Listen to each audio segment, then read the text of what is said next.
Ajattelin, että olet nälkäinen. Olen pahoillani, poika. Sinun pitää vain vähän ryhdistäytyä. Mua aina syytetään kaikesta. Joskus on hankalaa olla osa yhteisöä. Pitää noudattaa tiettyjä sääntöjä. Mut mä haluan olla villi ja vapaa niinku oikea koira. Poika, maailma on täynnä vaaroja. Täällä sinulla on perhe, joka rakastaa sinua.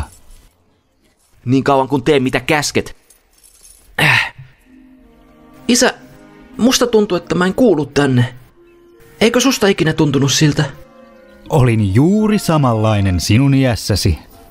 Et oo koskaan ollut niin kuin mä. Oot ollut sylikoira koko ikäs. Mitä sä tiedät? Kuule, tiedän aika paljon. Pepi, yritän vain suojella sinua. Kahleiden avulla vai? On olemassa sääntöjä. Jankutatte aina niistä typeristä säännöistä.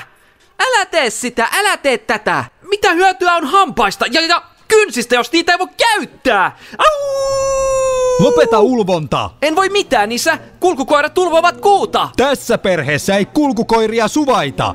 En ehkä halua kuulua tähän perheeseen. Pidit siitä tai et, kuulut siihen silti. Ja jollet pian opit tavoille, voit joutua viettämään täällä jokaisen yön.